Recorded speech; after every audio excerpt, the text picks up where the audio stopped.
Hello, everyone. I figure we could get started now. It is 12:31. I want to welcome you all to our stipend event, how to apply and get selected. My name is Mary. I handle all stipend paperwork, application materials, deadlines, alongside Natalia. She is here. She's the director of the center, and my assistant Ariel. You will receive plenty of emails from me, including deadlines if chosen for the award.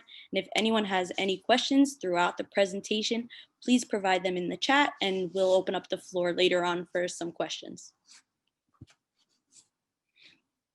Internship stipends. What is an internship? Did you know that on average, graduates with internships earn more on an annual basis, or that over 60% of interns get offered a full-time job on their internship site? Internships are essential for college students to complete. Every student should complete at least one, even better, multiple internships before graduation. This is essential to gain experience, to add to your resume, and raise your chances of getting a job in your field of choice later on.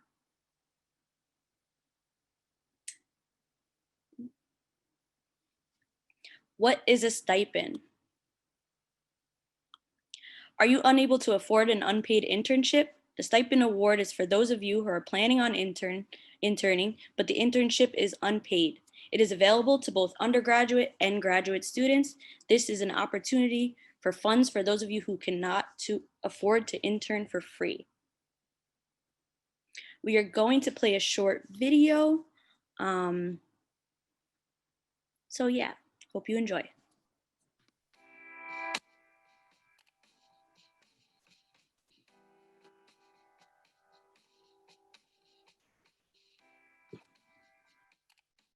I interned at MTV Networks in their marketing department. Through the Jewish Board of Family and Children's Services, I interned as an after-school intern. My internship was at CUNY Downstate in neuropathology lab studying Alzheimer's. The Bay Ridge Center for Adults. It was a very hands-on internship. They allowed me to manage and launch social media pages and apps. I did a ton of graphic design for them. I actually used my stipend money to relocate out to Chicago. I was fortunate enough to land a job at ESPN. It was my first job out of school.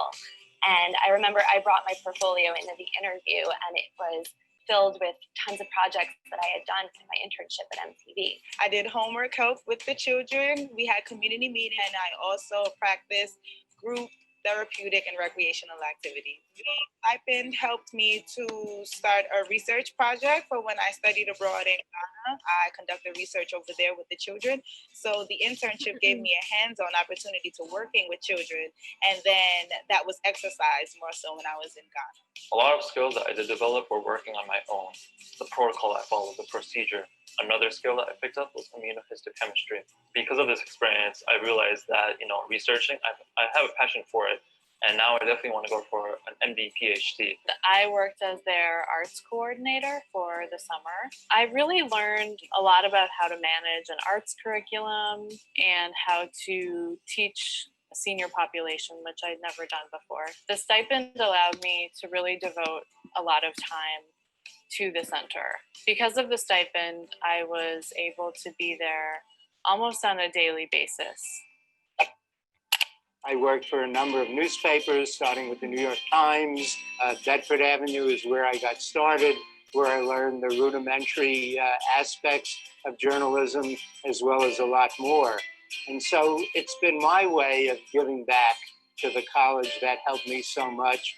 Once I graduated, I worked a couple of years. I've always been in touch with Magner Center. In 1 year, I got a nice raise and bonus, and I was thinking, what can I do to give back to my school that has helped me tremendously during my time? Helping Brooklyn College students is a very important aspect of my life. And personally, it means so much to me because I think we all have an important obligation and responsibility to help others achieve what we have achieved. When we have the opportunity to have a wonderful experience, frankly, like I had in going to Brooklyn College, which was critical for my success and in my life, it's important to give back. So I keep doing this because the students keep reaching incredible levels of success and achievement. What your future employers are going to look at is your internship experience? It's a good opportunity the chance to take up an internship that's relevant and important to their career success. There were just so many things that I did not think that I would experience in 4 years, and the Magner Center and Brooklyn College have been integral to that experience. All students at Brooklyn College work. They have to work. It's important. They're supporting themselves. They're supporting their families. And sometimes the internships are not paid, but the experience is critical. So I really want the students to have meaningful internships, meaningful for what they choose to do. And I want them to have the opportunity to do it and not be in a situation where they're worried about it specifically financially.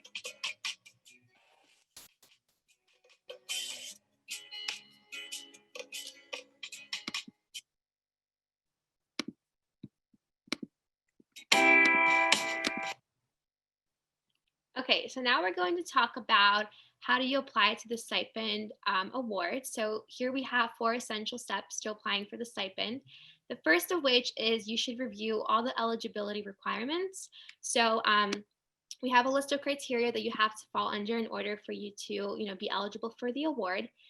Some basic information is that it is for both grad and undergrad students who plan on interning. Of course, the internship has to be either unpaid or low paying.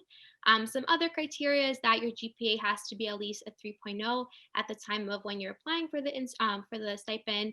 You should also have about 120 hours available to work for the internship site. But overall, reviewing the eligibility requirements is a really important step because you want to make sure that, first of all, you fit under the criteria that you need to fit under in order to apply for the stipend.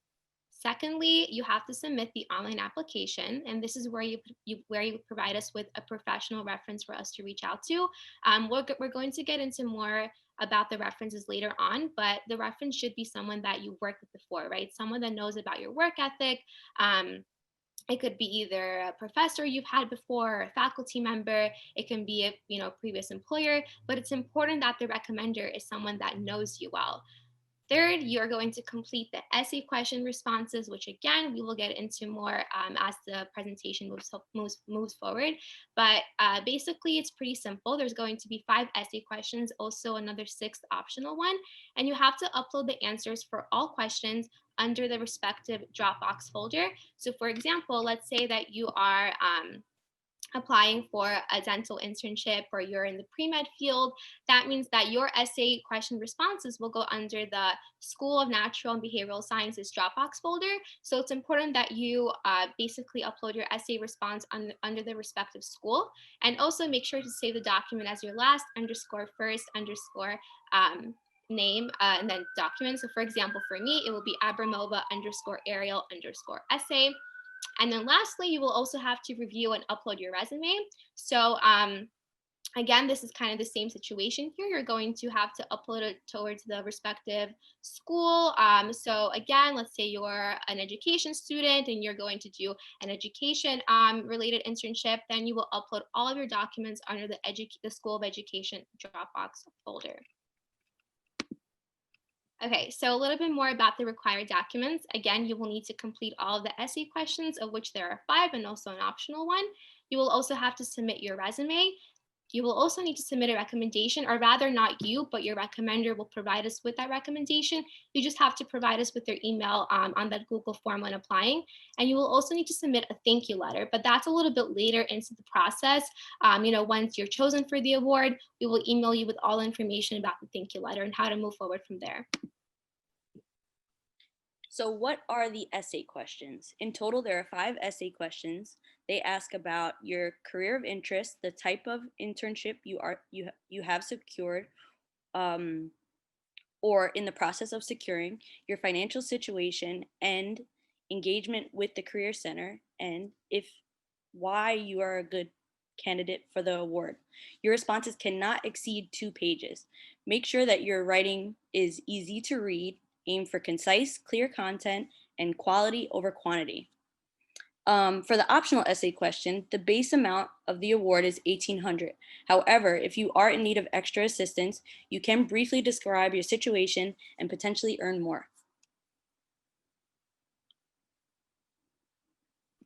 Okay, so how can you make your essay questions stand out? The essay questions are a really important part of the application because this is where we get to learn more about you personally. We get to learn about you as a student, about what your professional goals are. So it's important that you put a lot of thought into these essay questions. So if you don't feel confident in your writing, if you feel like you need some help, you can always contact the Brooklyn College Learning Center and they could help you review your essay questions. And Mary has actually provided the link for you guys in the chat. So there you'll find all the information about the Learning Center. And if you're having any trouble, if you feel like you need guidance, you can reach out to them and they can help you out. So examples of your essay responses. For question number 1, describe your career interests and how you selected this potential career. This is important as it shows us what field you plan on going into and what your career goals are. Number 2, describe the type of internship, student teaching, service learning you're applying for or have secured, and how does this support your career goals. This shows us what type of internship you're looking for and how it is important for your future success in your field.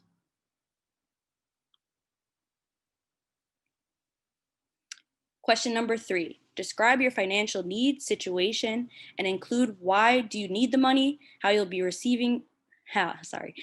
receiving the money benefit you, and how do you currently support yourself? Are you part of any programs that provide stipend for internships, etc.? This is important as it shows us what your financial situation is and how much you will benefit from receiving the stipend award.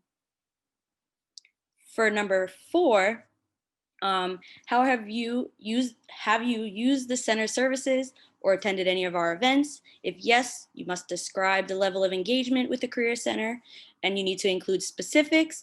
And if not, please explain why you have not used the center services or attended any of our events.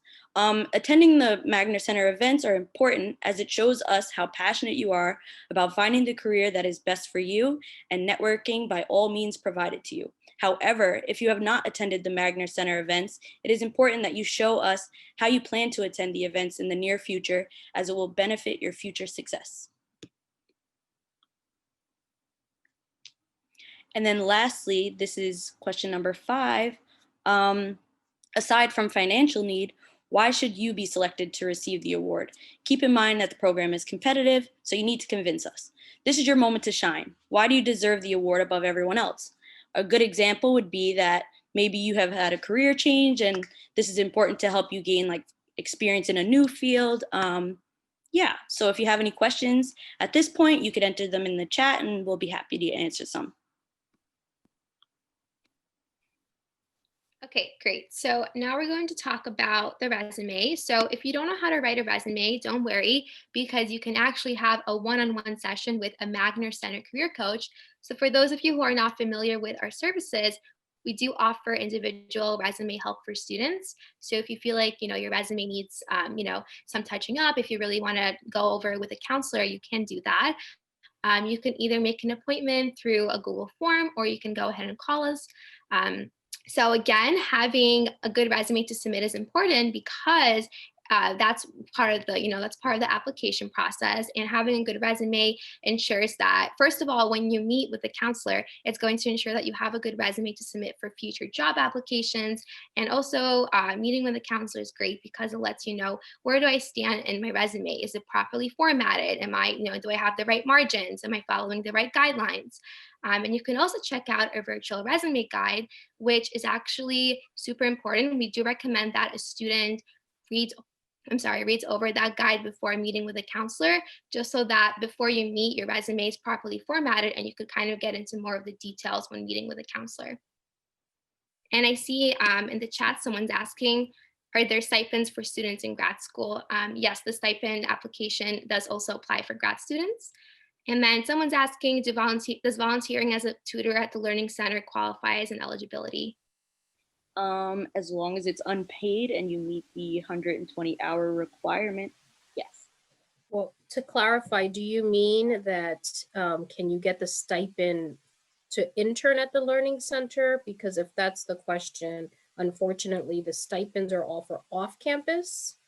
So it can't be an on-campus internship, or it can't be working for a professor. If you mean in terms of like experience, you know, for your resume and kind of like, you know, so yeah, anything volunteer, any experience that you have qualifies in terms of, you know, consideration for the stipend. But in this case, it wouldn't qualify to get the stipend. Stacy mentioned, I've read that the award also can go towards volunteering in the experimental context. Can you please clarify this? I could take that. I think what we try to explain as simple as is if you're volunteering, let's say at a homeless shelter because you just want to give back and your career goal is media, that wouldn't qualify. But if your goal is to be a social worker or to work somewhere, you know, in a work, you know, in a nonprofit or in the community, then work volunteering in a homeless shelter would make sense because it ties to your career. So we don't get hung up too much on the title. It could say student teaching, volunteer, internship, you know, service learning. It's really just experience that you're gaining that's helping you ultimately with your career goal. Sabrina has also asked, is there a cap for the amount of money that stipends give, or does it depend on the job? This is a more you, Natalia. I could take that. Generally speaking, it's like about $4,000 or $5,000. I don't think we've ever done more than five. It's not really about the internship. It's more about the student. So the default is 1,800, and then for those students who are in situations where you know that's just not enough for you, you would explain in the essay what your situation is. So it may be we've had students who they're parents and they need to help pay for daycare to intern, or they normally work full time and to do this internship, they're going to cut back hours and they pay their rent, you know, they're independent. So that's your chance to kind of explain why you need more money than, you know, what the minimum is. So that would be the general. I would say on average, most students, their award is the minimum award, but we have definitely awarded $4,000 or $5,000 for the students who, you know, it's clear that they have a bigger need. Another student asked, are transfer students eligible for the stipend? And the answer is yes. As long as you're a Brooklyn College student, then you should be fine. I saw a question about full-time and part-time. Both are eligible. International students are eligible.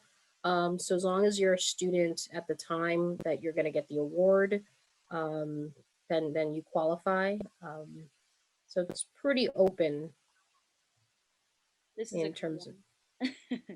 Sabrina says, also, who gets to donate to the stipend? Can students or faculty members contribute to the buildup of the stipend supply?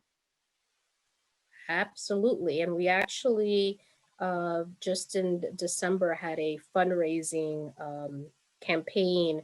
We got about $12,000 exactly from, you know, alumni, faculty, friends of the Magner Center. So about 100 people gave money. So we do have kind of the equivalent of a GoFund situation. So I'll put that. I wasn't expecting anyone to ask that question, but I'll include in the chat a link to the page. And certainly, you know, if you do get an award or in the future can give, we accept as little as $5. Another student also mentioned they work at CUNY program, but not at BC. As long as it's not at BC, it's okay, correct? Correct. It can't be a professor from, you know, Brooklyn College who's, I know sometimes some professors, they're at a lab somewhere else or co-working with someone. So your supervisor is not from Brooklyn College and the lab is not. I think we currently have somebody who's at another CUNY. The idea is we want students to really gain outside experience outside of the campus and you know, because we know in the long run, you know, competitively, it looks better for students to get outside of the quote unquote campus. And as for the online application, I can add the link during the session. I'll add it to the bottom. Natalia added the donation link. And Tino is asking, is it too late to apply for a stipend if I start volunteering in the spring?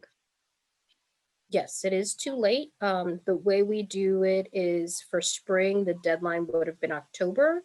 And we have already notified, picked the students for the spring. The next deadline will be March, which will be for summer and the fall. And you don't need an internship when you do apply. So you're just applying knowing that in the future you plan to do an unpaid internship. And we're generally flexible. So, if you get selected and somehow you can't do it in the summer, we will try to give you at least, the fall. We don't take it away. We try to be very flexible once somebody is selected. And we have another question. Can we get our application reviewed by someone from Magner Center after the decision has been made? High level feedback, in terms of, we might not go like line by line, but we might say, oh, well, we thought you could have gone more in depth on your essay, or, your resume could have, used more work. So I would say high level. Sometimes people will email me and I'll try to get a sense of what the student could work on. Yes. And we've definitely had people that weren't chosen the first round and then get chosen later. All right, awesome. So if you guys have any more questions, you could put them into the chat. So we're going to move on for now. Okay, so we're going to talk a little bit about resume formatting and content. So for some housekeeping, first of all, it is ideal that your resume is only one page. There are some exceptions, but usually you should follow this rule. A clear and concise resume is the way to go. Also, your margin should be 0.5 on the top and bottom, 0.7 left and right, and they should be as small as 0.5, so don't go below that number. Your font size should be about from 10 to 12, with your name being the biggest part of the resume. So maybe, your name is size 0.12, and then the rest of the resume is, font size 10. Here are just also some recommended font styles, so maybe Calibri or Arial or Kandara. And it's really important that this font stays consistent throughout the entire resume so that you're not switching back and forth. Like your education, section isn't in, one font, and then you have your experience in another font. And then lastly, you should also have reverse chronological order, meaning that your most recent work experience goes on top. So for example, let's say that I had an internship in the summer and then I got another one in the fall. That fall internship would go first and then the summer one would go below, right? So your most recent experience goes on top and then it is followed by all your previous work experiences. And then here are just some other things to include in your resume. You can include your education, your major, all of that. Your LinkedIn URL. Actually, there is a way you could customize your LinkedIn URL. A lot of the time, LinkedIn will give you one that's like your name and then with a bunch of letters or numbers. So on LinkedIn, there is a way that you can make it a lot more clear with just like your first and last name. You should also include your GPA if it is a 3.0 or greater. You can also include relevant coursework and academic projects. This is usually if you don't really have enough work experience. So maybe you feel like your resume isn't strong enough because let's say you're applying for an internship in the media industry and you don't really have much experience there. Maybe you've taken courses related to media that can compensate for that. You could also include an optional summary, some certifications and extracurricular activities. And then also a lot of students tend to put references available upon request towards the bottom of the resume, but that should be something to take off entirely. Also, once again, you can review our quick resume review guide. Definitely take a look at that as well. We can enter that in the chat. Some other resume tips would be check your tensing, past versus present. I noticed a lot of people tend to use ing, which you should avoid. Resume formula, each bullet should include an active verb, numbers, specific but concise, results, and the so what. Focus on results and impact. Read it from the bottom up to make sure you've caught mistakes, and make sure your resume highlights the things that you wish to discuss in an interview. Also, include things that are relevant as well. People tend to put things that are not relevant. I understand if you do not have experience, then you could put it, but otherwise, make sure it's relevant to where you're applying. Maximize your points of value on the resume. Schedule an appointment with a career coach to review your resume. that is the most important thing to do. Mary, I have a quick question. Will you share the PowerPoint with the students after? That way they don't feel like they have to keep For sure. detailed notes. Okay. Yep. Okay, awesome. So here on the slide, we have 2 resumes. Do you guys want to go ahead and, guess which resume would get more points, the one on the right or the one on the left?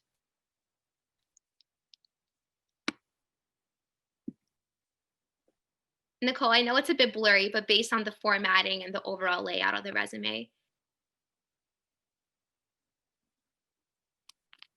Okay, yeah, so some of you guys are right. The resume towards the right would actually get more points. It's formatted a lot more clearly. You can clearly see, okay, this is where, the student summary is. This is where their education is. This is where their experience is. And also you can clearly see what year or what month that student did what. So, I could see, okay, experience, it says 2017 till present. It's a lot more clear and just easier to read as a whole. Also, the resume on the left, you could see that the name is a different font, which we want to stray away from. Also, the margins on the right are a lot more precise. So overall, the one on the right is a stronger resume. Okay, now we're going to talk a little bit more about recommendations. So, before that, if anybody has any questions about, resumes, you should put those into the chat. Okay, so now we can move forward with the recommendation. So your recommendation should be from someone who knows you well and from someone that has worked with you. Like I've said before, it should be someone who, has a general understanding of your work ethic, who's done projects with you before, has seen, your work in general. So for example, if you're starting off your request with, I'm not sure if you remember me, then that means that that person is probably not the best fit, for being your recommender. Again, please be sure to provide someone who is either a Brooklyn College staff member or, a previous employer or a present employer. And while the recommendation is the one part of the application that can be late because essentially you don't control it, right? You're not the one submitting a recommendation, it's your recommender. It is still important that it is handed in within a timely manner. So this means having an open line of communication with your recommender, and if need be, telling them, hi, this is a friendly reminder. My recommendation is due in 2 weeks for the stipend process. For the stipend application, so forth, etc. Just being open with your recommender, making sure that they're aware of what's going on and what step you're up to in this entire process. Okay, great. And someone's asking, can I recommend? Okay, Natalia answered. Yes, your recommendation can be from a professor. And one thing to clarify, because sometimes we'll get letters, we're not asking for a recommendation letter. You're going to list the person, and then we have a form that they're going to fill out. So just to clarify, so you're just providing their contact information for us so that we can follow up with them. Okay, so we spoke a little bit about the essay questions, your recommendations, and your resume, but now it's important to know how the stipend process works. So how the stipend process works. First, you would submit your thank you letter. So your thank you letter is the first requirement to begin the paperwork process. I will provide you with a deadline, and you will have to meet that deadline to avoid any delays. Second, you will need to submit all required I-9 documentation via Dropbox link. The I-9 documentation will be provided to you via email as well, and the link will be provided. And you would just upload all that material in the link, but if you have any issues, of course, you can reach out to me. And the third step would be to set up your I-9 appointment with the Fiscal and Business Department. Failure to do so or meet these deadlines can result in delay in payment. So we do recommend that you submit everything by the deadlines and, make sure you do everything promptly. I just want to mention that if you're selected, you're going to get very thorough instructions and reminders. So this is just so you have a sense that there's a process. You'll need a social security card because sometimes that's an issue that people don't have that. But Mary and Ariel will walk you through every step. So don't feel overwhelmed at all. Yeah, so you will get a very detailed email, like listing all of the things that you will need before you make your appointment. So don't stress it. Sorry. How to write a thank you letter. So your thank you letter is very important, as I mentioned before. This example that is here specifically, you can actually find it. I will provide a link in your deadline email. So there is a link there and you could follow this formatting entirely. But firstly, please make sure you address your thank you letter to the donor. Natalia will provide you with that information. And make sure to include how the stipend has benefited you. We want to know how it's helped you. And we want to show them how much we appreciate, the stipend award being given. And also, please do not forget to sign the bottom. I noticed that's like one of the biggest things that people forget. We want to make sure that it's not literally written by anybody because the document is typed. So just sign your signature at the end. Before I move on, I see a question in the chat. If you applied last year, do we still need to get a new recommendation letter? They can just list the rec all over again because it's on a form. It's not like an actual letter. So they can just list the contact information and we just would reach out again. Great. Okay, so now we're going to talk a little bit more about the I-9 documents, which Mary briefly touched upon. So the I-9 documents will be sent out to you via email, and once received, you must fill them out as soon as possible. So this is why it's important that you complete your thank you letter in time, so that we can move forward and then provide you with the, respective I-9 documents that you have to complete. And these are fairly simple and they're fairly easy to follow through with. So once we provide you with the I-9 documents, all you need to do is fill them out and just submit them under the Dropbox link that we provide you with as well. So it's pretty simple, but we do want to stress the fact that these should be submitted in a timely manner because, like Mary said, failure to do so will result a delay in your payment. So here are some frequently asked questions. Me and Ariel will be doing them together. Yes, so the first question, do I need to have an internship secured to apply? No, you do not need one to apply, but you should be actively looking. What happens if I apply and I don't end up securing an internship? In this case, you can reach out to me and I will ask, I can set you up with a career coach who can better assist you. And if you're still having trouble, we can move them over to the following semester stipend list, and then they could intern the following semester. How will I know when to submit my material?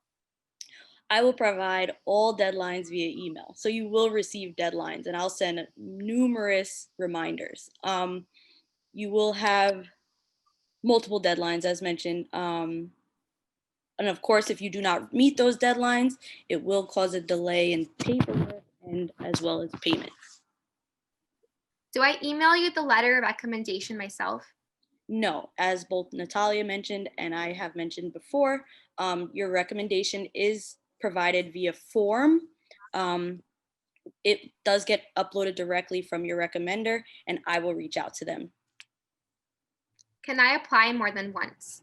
Yes, you can apply more than once. However, if you have been chosen before, it is less likely that you will be chosen again, only because we want the opportunity to be given to other Brooklyn College students.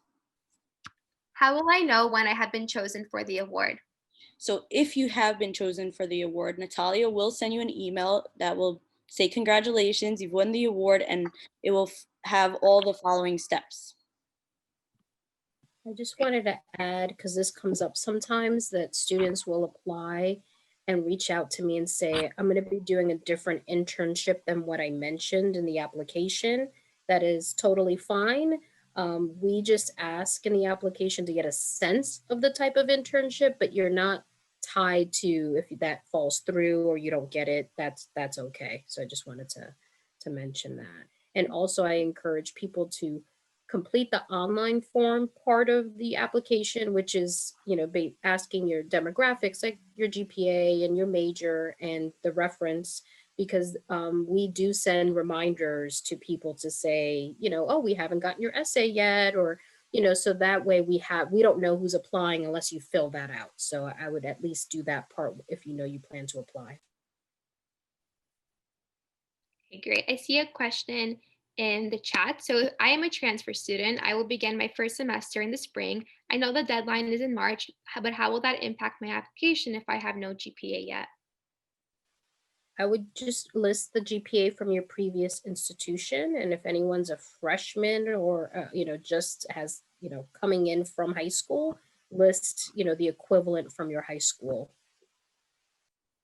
Great. So now we're going to discuss the application slash stipend do's and don'ts. So here are some do's. 1, you should review your resume with a Magner Career Center staff member. This is important because obviously when we're looking at the applications, we want to see that you've used the services. And I know a lot of people tend to use like Google and they look up a resume from there, like a format, and it's not what we're looking for. So we want to make sure you're providing us with the proper resume. Number 2, get a recommendation from someone who knows you well. We don't want you to provide us with somebody who can't provide us enough information about you. We want to know how much of a good worker you are, etc. So definitely use somebody who knows you well. Number 3, answer all the questions to your best ability. Read carefully. Make sure you're answering the questions because sometimes people will not answer the questions properly and then, it results in a lower score for your essay questions. And then for number 4, submit everything by the deadlines provided. As I mentioned before, deadlines are important, very, very important, and we want to make sure that you get paid on time. So if you do not follow the deadlines, then it causes delayed in payment. And then for number 5, set up your I-9 appointment by the date provided. Once again, your deadlines are important, so follow those deadlines. And then lastly, take this application seriously because it's very competitive. Once again, you need to shine. It's your moment to shine. So convince us why you deserve the award. I would like to add that it is very competitive, but your odds are much better than like the lottery. So about 30% of students that apply end up being selected. So it's actually pretty good odds. I also wanted to mention in terms of the essay, think of it from the standpoint of if you had money, and you had to choose who that money goes to, what would you want that person to say to convince them this person deserves it and needs it? So just kind of think of it from that standpoint. And I also want to mention the last thing is that we select students by school. So if you're an education major, you're competing with students within education. If you're in business, so that's just so that you understand. And we do that to make sure we're picking winners from all of the schools versus, somehow just picking, ends up being a lot of business students or a lot of education. So that's kind of just a sense of the process. Great. So now we're going to get into the don'ts of the application process. So firstly, don't forget to fill out the form because many students submit material, but they forget to actually fill in that Google form that we mentioned, right? So you could submit your essay questions and your resume, but if you don't submit the Google form, then technically you still have yet to apply for the stipend. Secondly, do not list your recommender's contact information as a non-business domain.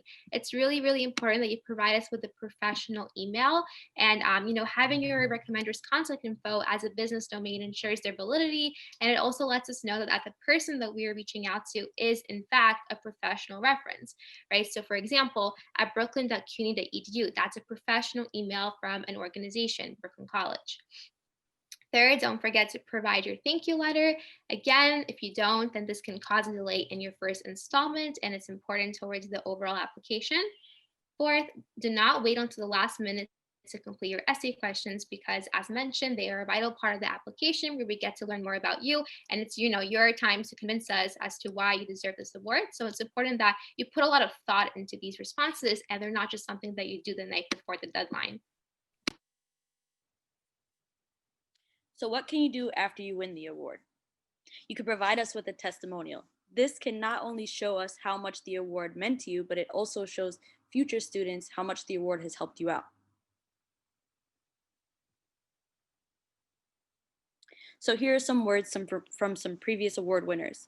Kyle Aaron Reese said, "Receiving this competitive stipend really helped me build my confidence in my academic performance and gave me a lot of hope for the future." While Nelson Wang said, receiving the stipend meant receiving the opportunity to take a significant step in my career, allowing me to step out of my comfort zone and start multiple projects. Kenny Oliver Laurent said, receiving this award motivates me and empowers me to maintain my GPA and pursue my dream to the fullest. Okay, great. So now you know all about the stipend process application. So who do you contact with if you have any burning questions? Of course, you can contact Mary. She handles a lot of the stipend process, so she'll be able to help you out. You could also contact Natalia, the director of the Magner Career Center, or you can contact me, and any of us can help you answer any questions you have about the stipend application. And Mary went ahead and pasted our emails into the chat, so feel free to write them down so you have them for future reference. Also, now we're going to open up the floor for any questions. I want to thank you all so much for coming. I hope it was helpful. I will provide the PowerPoint slides for you guys, as well as the link to the application. And once again, you can reach out to myself, Natalia, or Ariel, and we should be able to assist you.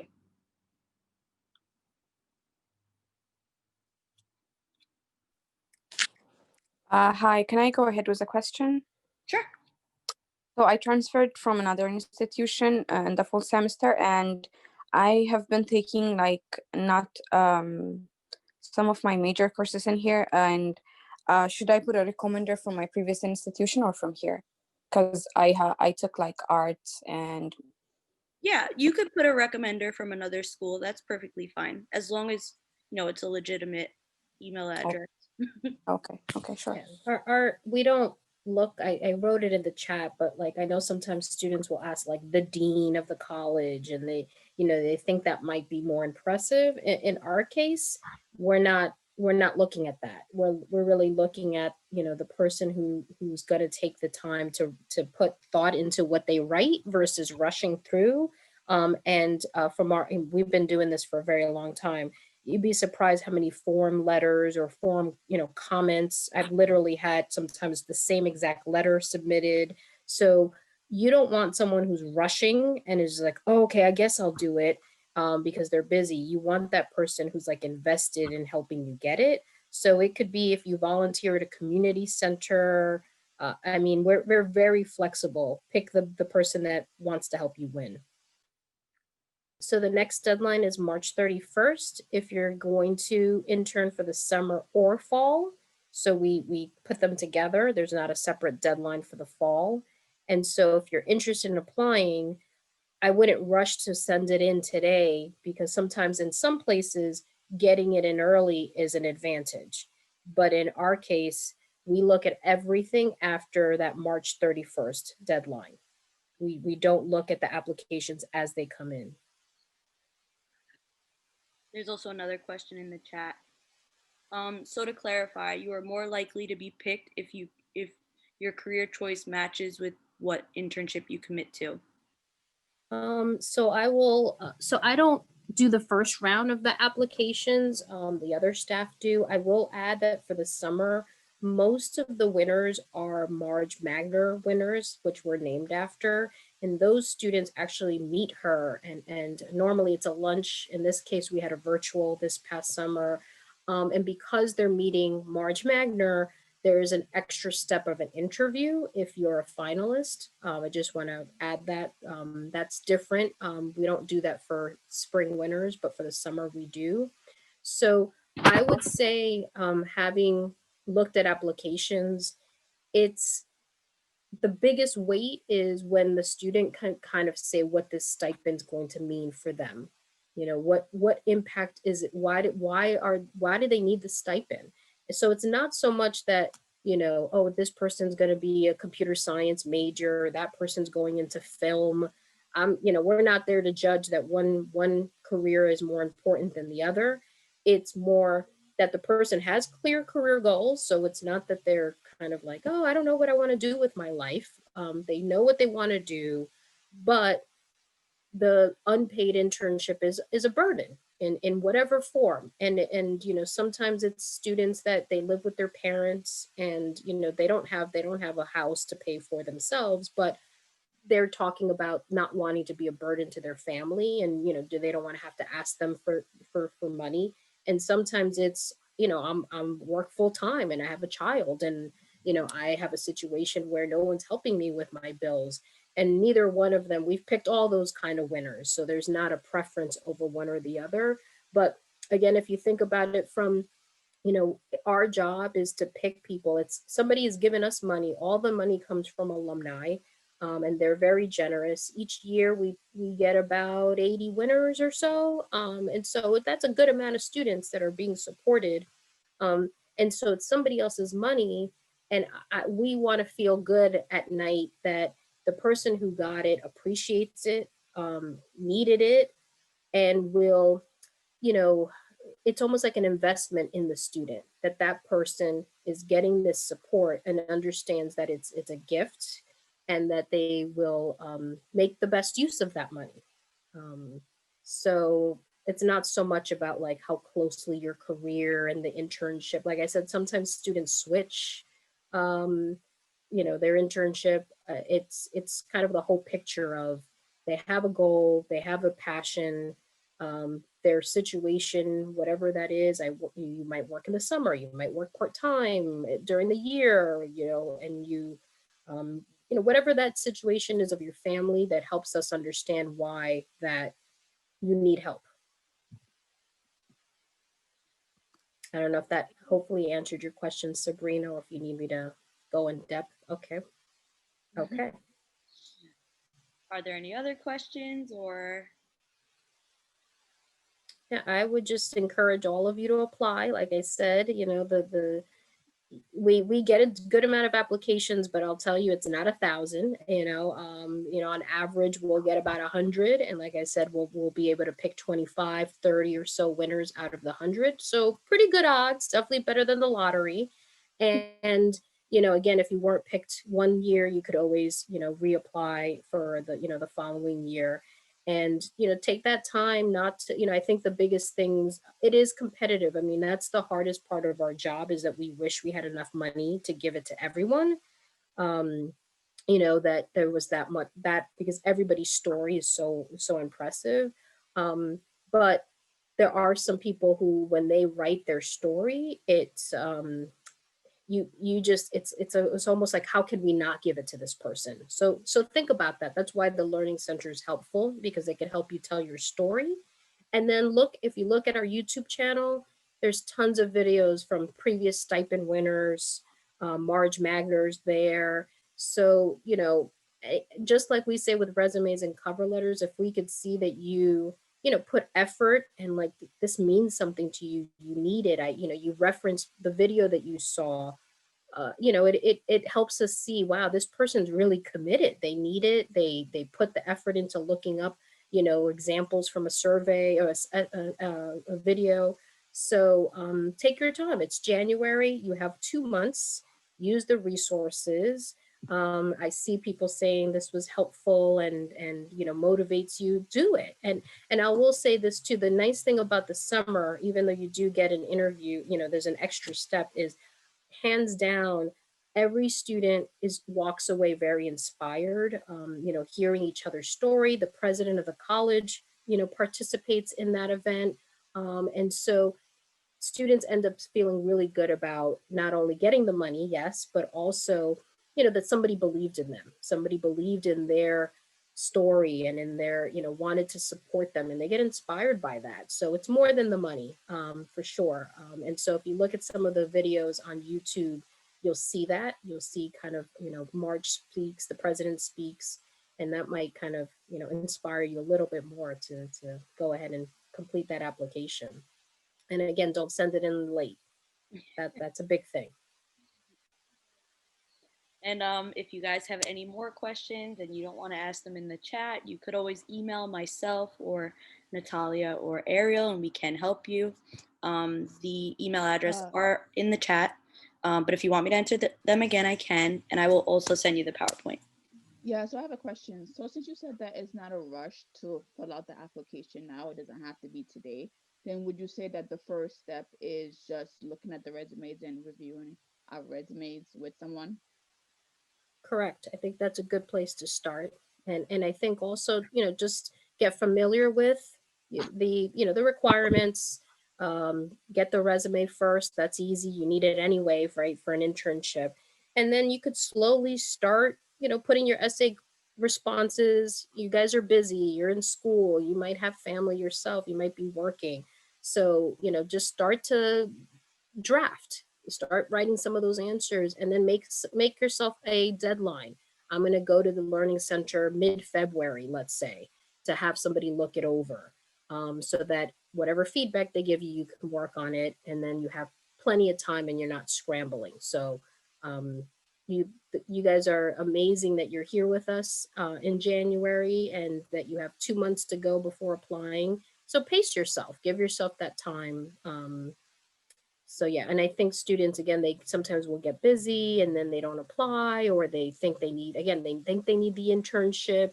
And even if you're not sure, if any of you are freshmen, sophomores who aren't quite sure what they want to do, that's okay too. We actually, as long as you kind of express, I'm not even sure what I want to major in, but I do know I have an interest in the arts, and I'm interested also in psychology. And so being able to do an internship somewhere that will help me decide what I want to major in, so that you understand the value. So it's not always that you have to know exactly what you want to do, but that you want this internship to help you figure out what you're going to be doing, later on. If you think about, if you're, think about it, put yourself in the shoes. If you had $100 and your cousin's like, well, what do you need the money for? And they're like, well, I don't know. I just need the money. Like, I could use the money. Everyone could use the money. You probably wouldn't want to give it to that person. But if your cousin said, I'm trying to take this course, to improve my technical skills, you'd want to give them the money because they have a plan, we don't want the money squandered on someone who just says, hey, I'm signing up because I want money. But that they understand that, there's a process and a plan for whatever they want to do. I will also mention, as we did say that if an internship is paid, low pay, that usually in those situations, which right now people can't travel and CUNY won't let us pay for students that are out of state. But if you were going abroad, or you were going to take an internship in another state and the internship was paid, you could apply, because obviously there's more expense. If you're going to be in California and have rent and a car that you have to rent, that would be in the situation where you could apply. And I will also mention, for the spring, CUNY is not allowing us to have stipend winners that are going to be in person. So there is a chance for the summer where it will have to be a remote internship, possible. We don't know yet, but I'm just kind of giving you the heads up on that. Also, the stipend process may slightly change a little bit, but we're not currently sure yet. But that's later on, so don't worry about that now. Yeah, and that only applies more on how you actually submit it. So the essays will be the same, the resume will be the same, all the material, so you can work on it, but don't submit it yet, because we're working with the scholarship office to submit it in a different way. So, but you could still work on everything else. Yeah. Just don't send it in yet. And we have a meeting with them later today, so we should have clarity on how it's going to be submitted shortly. Yes. I have one more, two questions. One is, my major is information system, and I'm having trouble having a specific career when I'm trying to look for internship. So it could be project management or IT, or it's just a bit confusing. So I just get confused how to customize my resume for that. And if you guys have any experience with this, I would appreciate that. And another question is, can I just send my resume now to have it reviewed by the Career Center? Yes, we're open all of January, just like normal. So if you send it, if it looks like it needs a lot of work, I actually manage that mailbox, the Career News. I'm the director, I manage it. So if I see that it's, it's like it is, sorry to say, like a 0, we'll send you the guide, we'll send you the samples, we'll ask you to work on it and then resubmit it. If it looks like it's a 7 and it needs, tweaking and some feedback, then I'll assign, someone to look for it, look it over. If you're not 100% sure for the stipend, we're not looking so much like, is this a programming resume or a management consulting, IT consulting resume? So it's just more overall quality of the resume. It's well presented, and also, oh, this person did volunteer work, or they worked, or, a sense of your experience. But if you were applying to an internship, then you would want to have 2 versions. If you're applying to a programming type internship, you want their resume to highlight more relevant to them. And then if you're going to be applying to something, more like database management, then you would have a different version. But for the stipend, whatever version works for you is fine to submit. And we could provide that email address in the chat box. And if there aren't any more questions, we are going to end the session. I want to thank you all very much for attending, and you could always reach out if you have any further questions. We are here to help you. If you want to get your resume reviewed, you should set up an appointment with a counselor. If you're unsure which counselor, you could email me that as well and submit your and I would reference, when you write your essay, mention that you came to the session. I mean, this was advertised to a lot of students, and about 12 or 13 of you took advantage. So you could mention that this inspired you, it helped you, that in terms of that part of being engaged in the Career Center. So make sure you mention that you participated today. Yep. Thank you all so much. Make sure to check out the My Career tab on the BC Navigator app, where you can track your career progress based on the amount of credits you've earned, stay updated on upcoming events from the Magner Center, and watch our videos for insight and advice on your career field.